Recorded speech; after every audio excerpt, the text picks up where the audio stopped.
नमस्कार दोस्तों, मेरा नाम डॉक्टर संदीप सिंह है और आप मेरा YouTube चैनल देख रहे हैं डॉक्टर संदीप सिंह ऑफिशियल।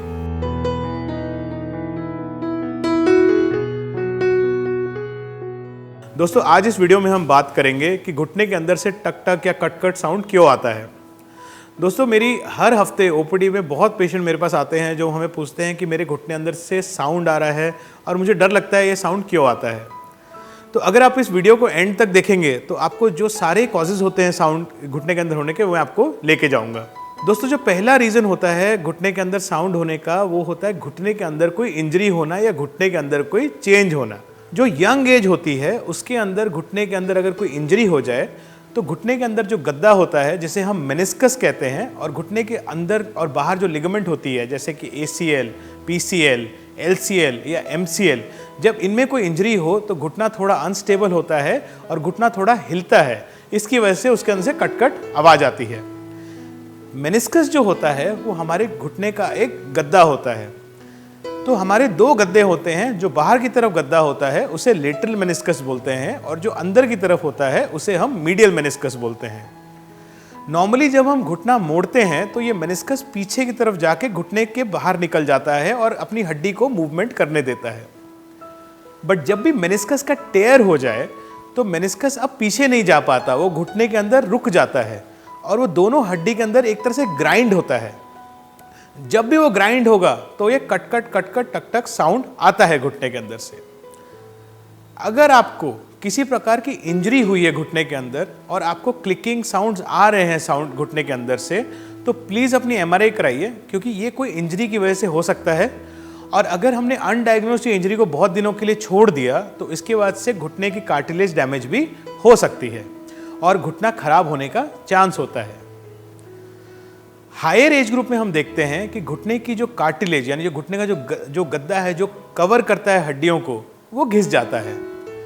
उसके घिसने की वजह से घुटने के अंदर लूज बॉडी फॉर्मेशन और ऑस्टियोफाइट फॉर्मेशन होता है। ऑस्टियोफाइट मतलब एक्स्ट्रा हड्डी जो कि हड्डी के घिसने की वजह से बनती है। जब ये लूज बॉडी घुटने के अंदर घूमते हैं या ऑस्टियोफाइट से टकराते हैं तब भी टक टक आवाज़ आती है। लूज बॉडी या ऑस्टियोफाइट फॉर्मेशन ओल्डर एज में ऑस्टियोआर्थराइटिस की वजह से देखा जाता है, बट यंगर एज में ये गाउट और रूमेटॉइड आर्थराइटिस में भी देखा जाता है। तो अगर हायर एज में आपको आपके घर वालों किसी को टक टक की आवाज़ आती है तो उनका एक्सरे करवा लीजिए, क्योंकि ऑस्टियोआर्थराइटिस की वजह से हो सकता है।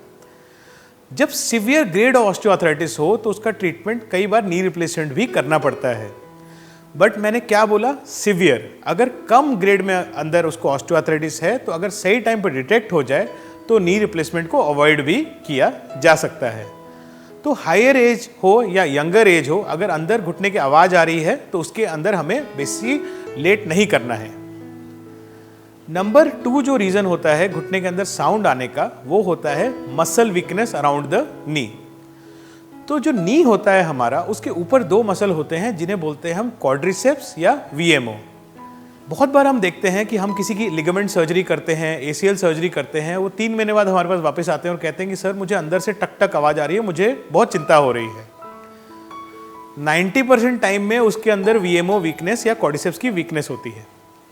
मैं आपको बहुत ही सिंपल तरह से बताता हूँ कि हम कैसे जानते हैं कि हमारे VMO ढीला हो गया है और क्वाड्रिसेप्स ढीला हो गया है। अगर आप सुबह शीशे के सामने खड़े होकर अपनी दोनों थाइस को देखेंगे तो अगर आपकी जिस पैर में आपको चोट लगी है या जिस पैर की सर्जरी हुई है उधर की अगर थाई पतली हो गई है तो मतलब कि उधर की वेस्टिंग हो गई है और उसके बाद घुटने का टक टक होना पॉसिबल है। इसका ट्रीटमेंट सिंपल फिजियोथेरेपी और VMO स्ट्रेंथनिंग होती है। तो जब भी हमें इन्हें डिटेक्ट करते हैं हम उन्हें तुरंत फिजियोथेरेपी, हमारे स्पोर्ट्स फिजियोथेरेपिस्ट को बोलते हैं फिजियो करने के लिए, और उसके साथ ही में कुछ ही हफ्तों बाद वो ठीक हो जाते हैं। ACL ढीला होने के बाद भी हो सकता है कि आपका घुटने के अंदर कट कट हो, बट मोर कॉमनली ACL ढीला ना होने की वजह से नहीं होता है, ये होता है आपकी क्वाड्रिसेप्स और VMO लूजनिंग की वजह से। तो अगर आपका ACL सर्जरी हुआ है या ACL की आपकी सर्जरी को 1-2 साल हो गए हैं और आपको घुटने के टॉप पे पेन रहती है या जो चक्की है उसके पीछे दर्द रहती है, उस दर्द को हम मेडिकल लैंग्वेज में बोलते हैं कॉन्ड्रोमलेशिया। मतलब क्या, जो चक्की होती है उसे पकड़ के रखने के बहुत बड़ा मसल होता है जिसे क्वाड्रिसेप्स बोलते हैं, वो ढीला हो गया है।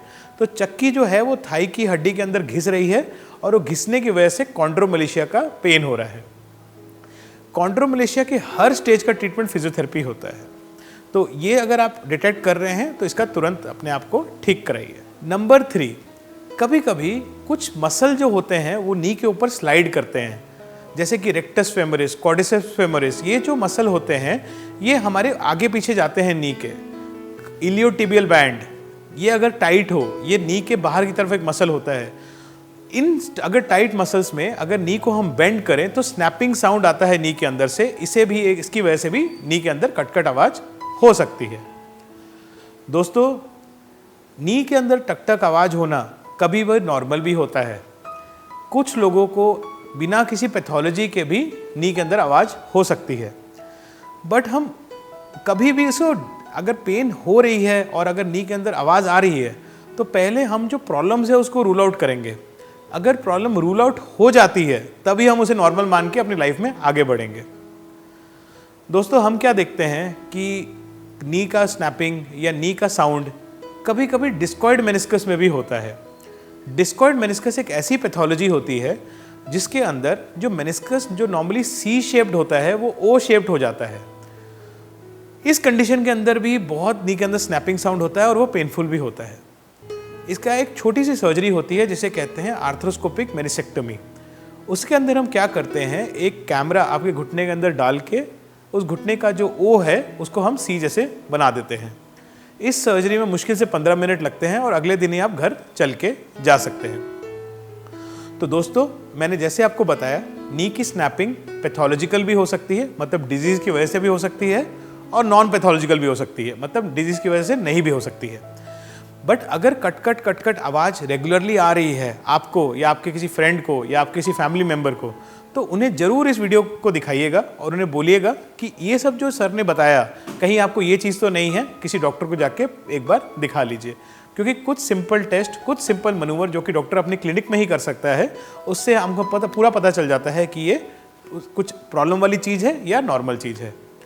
दोस्तों, अगर आपके पास कोई MRI रिपोर्ट है जिसके अंदर आपको लगता है कोई चिंता वाली बात है, तो हमारे व्हाट्सएप नंबर जो कि नीचे बार बार आता है उसके अंदर आप हमें अपनी रिपोर्ट भेज सकते हैं और हम आपको फ्री में उसका इलाज बताएंगे।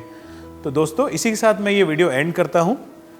मैं कई बार देखता हूँ कि कई बार हमें बहुत सारे क्वेश्चन पूछे जाते हैं उन चीज़ों पे जिस पे हम पहले वीडियो बना चुके हैं।